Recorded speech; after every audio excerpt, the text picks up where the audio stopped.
Hello friends, competition मंत्र classes में आपका स्वागत है। आज का जो टॉपिक है वो है how to increase your calculation. आज का टॉपिक जो है मैथ्स का सिलेबस नहीं होते हुए भी मैथ से रिलेटेड ही है और यह वीडियो बनाने की जरूरत इसलिए पड़ी क्योंकि जो पिछला टॉपिक था जिसमें मैंने वीडियो बनाया था टाइम एंड वर्क, उसमें रोहित श्रीवास भाई ने कमेंट किया है कि सर आपका समझाने का तरीका तो बढ़िया है पर जो बीच में जो कैलकुलेशन होता है वो आपका फास्ट हो जाता है, मेरा स्लो है।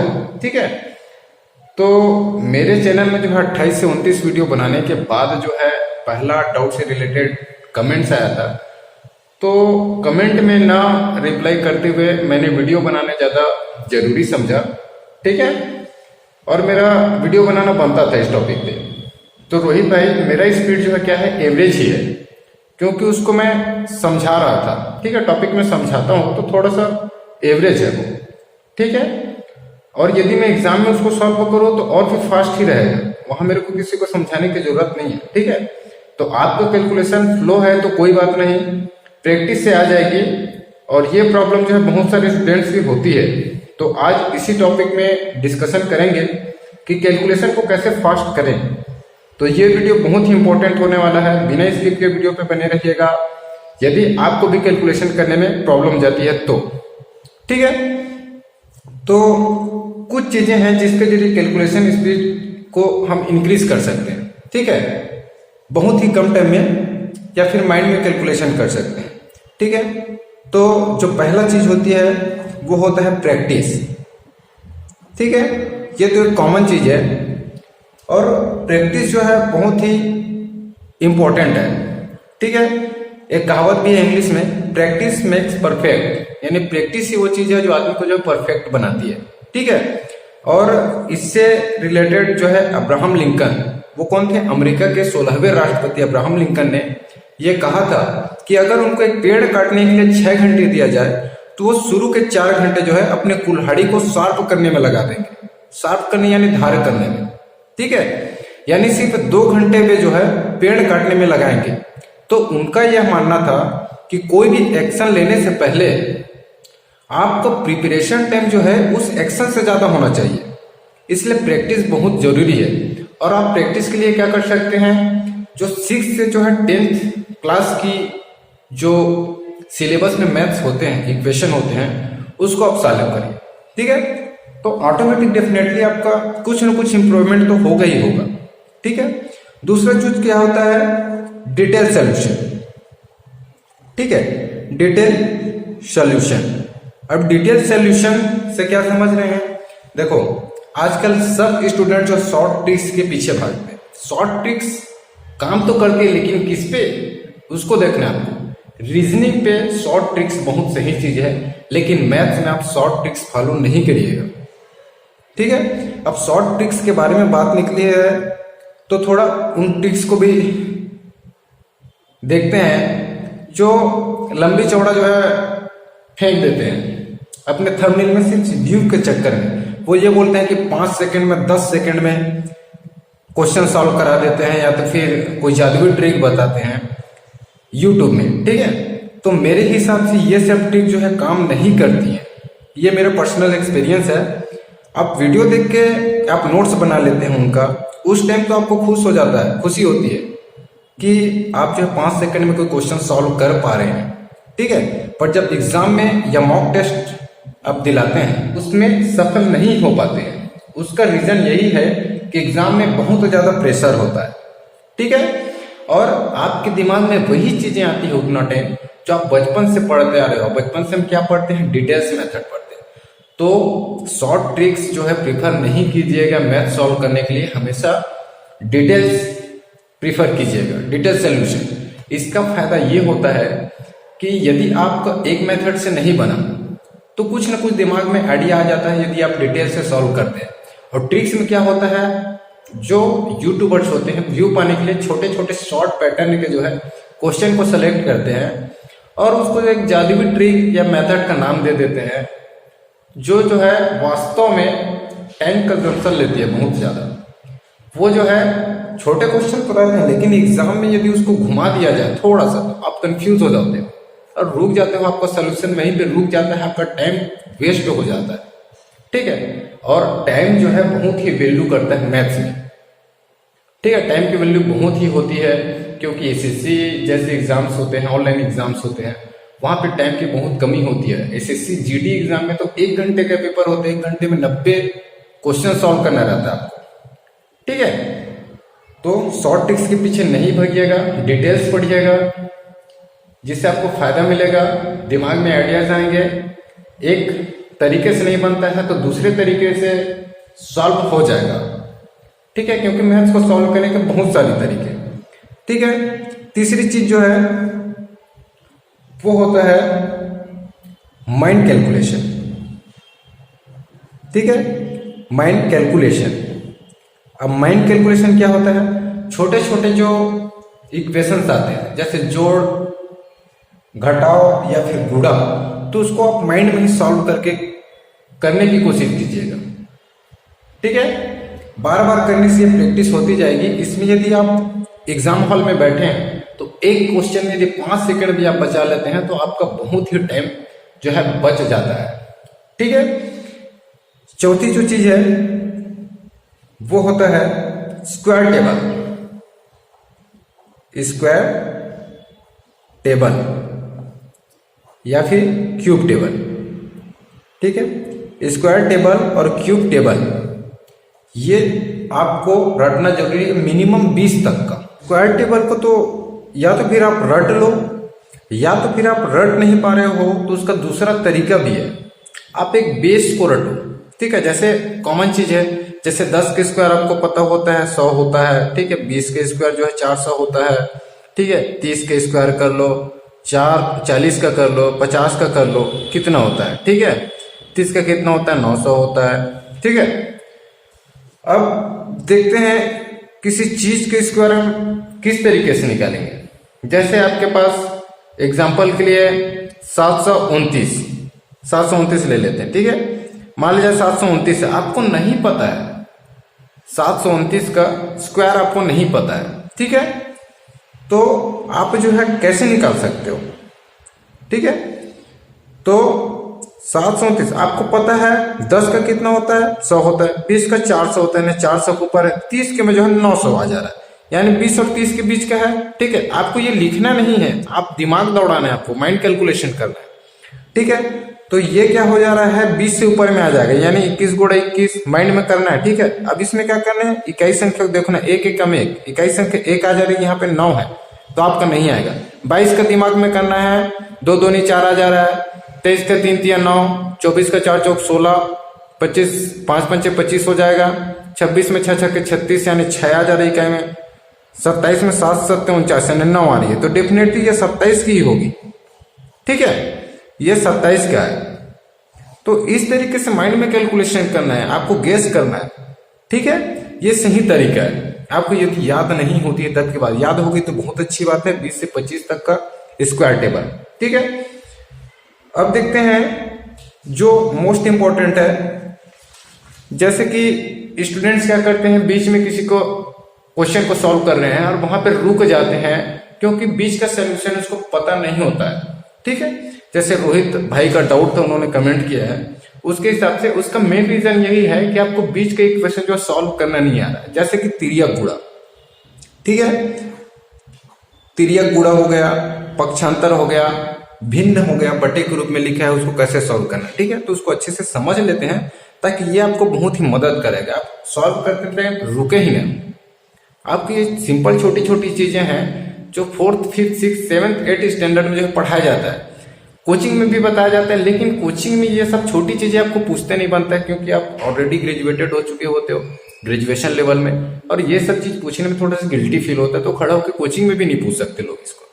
ठीक है, तो तिर्यक गुणा होती क्या चीज, इसको जान लेते हैं। ठीक है, तो इसमें क्या होता है, 2 भिन्नात्मक वैल्यू होती है जिसमें प्लस और माइनस साइन हो, उसी में जो है क्या होता है, ये तिर्यक गुणा लागू होता है। ठीक है, तिर्यक गुणा कैसे सॉल्व होता है उसको देख लें। जैसे आपके पास 2 भिन्नात्मक वैल्यू 4 और 6, 4/6 दिया है, बीच में प्लस साइन है, फिर एक भिन्नात्मक वैल्यू है 2/8।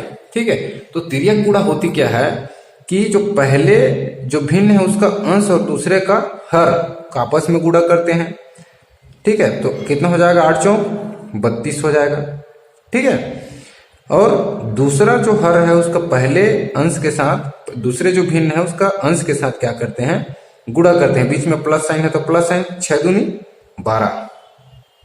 ठीक है, अब ये नीचे नीचे दोनों का हर का गुणा करते हैं, इसीलिए 3 गुणा होता है, इसलिए इसको तिर्यक गुणा कहा जाता है।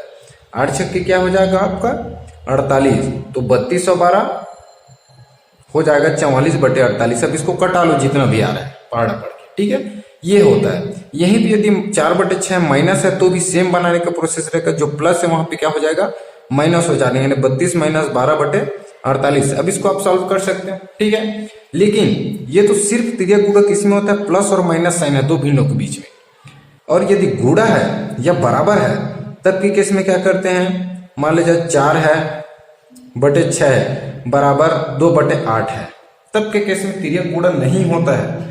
इसको याद रखना, स्टूडेंट यहाँ पे गलती करते हैं। तब के ये छोटी छोटी चीज है लेकिन फिर भी गलती कर डालते हैं, रुक जाते हैं। ठीक है, आर्ट्स और बायो वाले जो रहते हैं तो मानसिक बना लिए रहते हैं कि हमसे मैथ सॉल्व नहीं होगा, हम एग्जाम में जो है मैथ छुएंगे नहीं, हम सिर्फ जीके पोर्शन को टच करके आएंगे। ठीक है, तो ऐसे में कंपटीशन एग्जाम आपका नहीं निकलेगा। मैथ्स वाले भी यदि यह सोचते हैं कि हम मैथ्स बना के आ जाएंगे बाकी जीके पोर्शन छोड़ देंगे तो भी नहीं निकलेगा। अभी के जो कंपटीशन हो रहा है उसमें आपको सभी सब्जेक्ट के बारे में नॉलेज होना चाहिए, तभी आप जो है एग्जाम क्रैक कर सकते हैं। तो इसमें क्या करते हैं, यदि बराबर है 8 चौक 32 बराबर, बीच में बराबर सन 6 दूनी 12। ठीक है, यदि यहाँ पे x के फॉर्म में है तो 6 दूनी 12 x हो जाएगा। ज्यादातर इक्वेशन में ऐसे ही आते हैं x फॉर्म में। यहाँ से x की वैल्यू निकालते हैं तो x बराबर क्या हो जाएगा, 32/12 हो जाता है। ये जो वैल्यू रहती है x के साथ में वो नीचे में जाके बटे में हो जाता है। अब इसको कटा लो, जितना आ रहा है वो आपके x की वैल्यू हो जाती है। ठीक है, यहाँ पे देख लीजिए बराबर में गुणा है, यदि 4/6 गुणा 2/8। ठीक है, तब के केस में क्या करते हैं, आपको कोई सिंपल गुणा करना है, ऊपर वाले के ऊपर के साथ नीचे वाले के नीचे के साथ। 4 दूनी 8 हो जाएगा, 8 छक्के 48। अब इसको कटा लो, जो भी है आंसर वो आपका आंसर हो जाएगा। ठीक है, तिर्यक गुणा समझ में आ गया। तिर्यक गुणा सिर्फ प्लस और माइनस में आपका अप्लाई होगा। ठीक है, अगला जहाँ पे स्टूडेंट्स कंफ्यूज होते हैं, पक्षांतर, उनको करना नहीं आता पक्षांतर।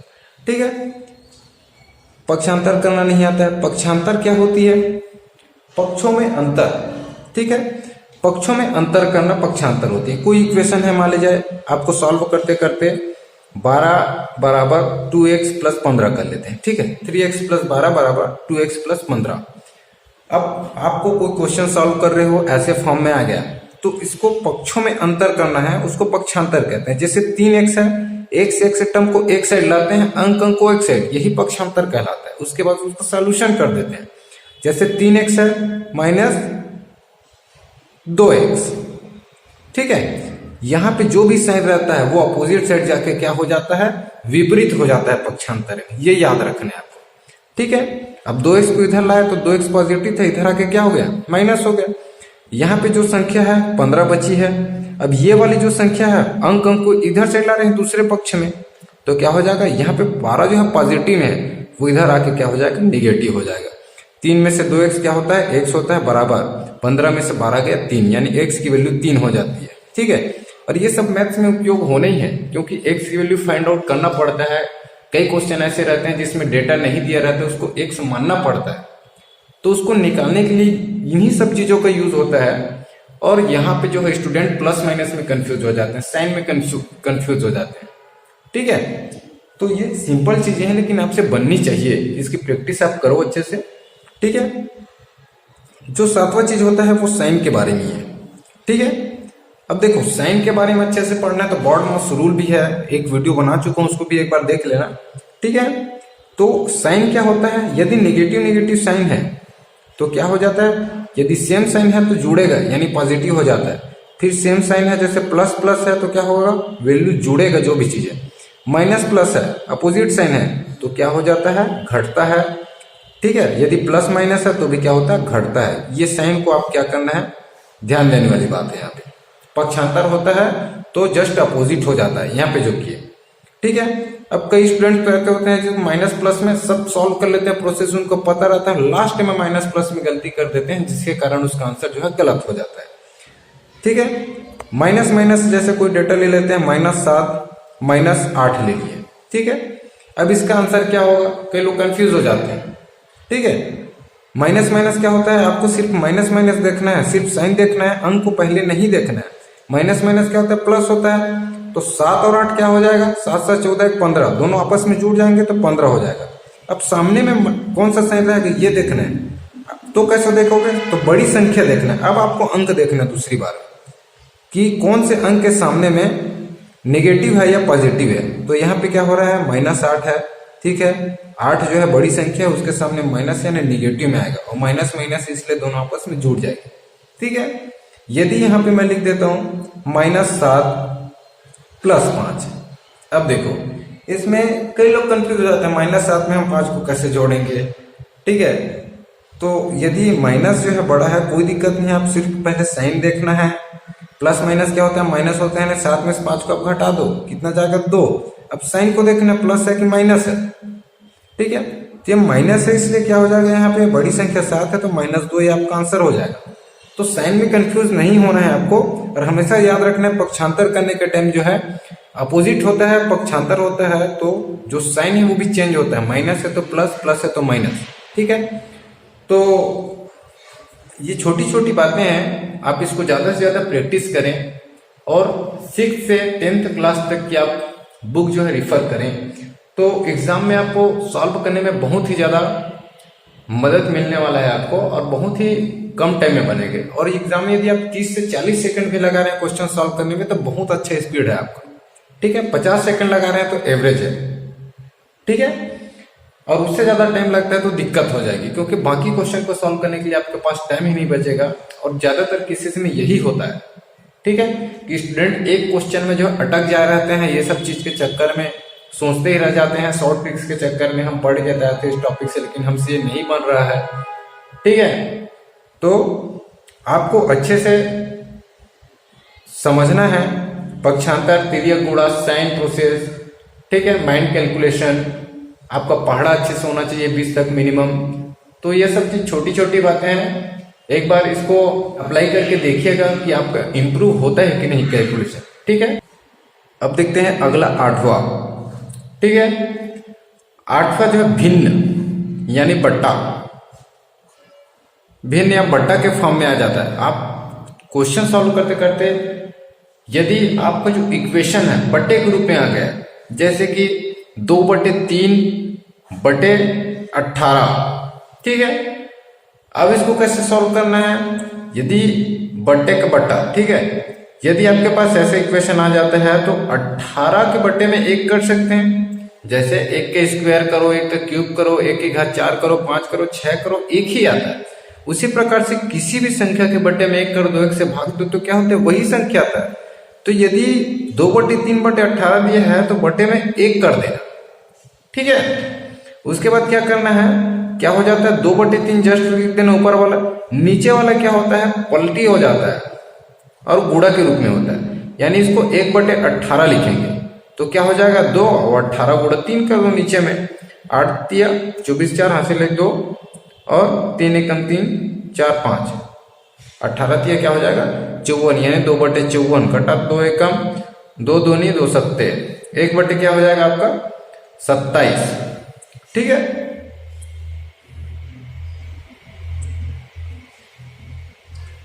एक 1/27 आपका आंसर हो गया। अब यदि क्या होता है? बट्टे के रूप में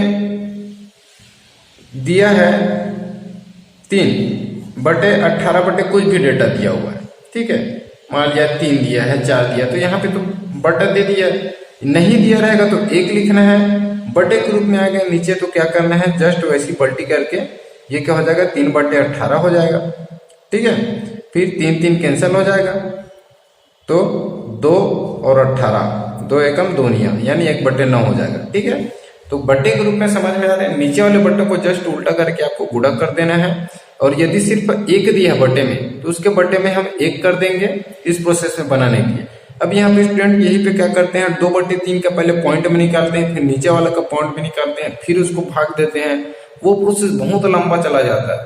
ठीक है, तो टाइम जो शॉर्टेज करने के लिए ये सब चीज के बारे में अच्छे से जानना बहुत ही जरूरी है। तो एक बार क्या करना है? इसको अच्छे जो है सॉल्व करके देखना सभी प्रोसेस को, जो जो यूज होते हैं जैसे तिर्यक गुणा पक्षांतर भिन्न बटा, ये सब जितने भी अभी पढ़े, स्क्वायर टेबल, ठीक है।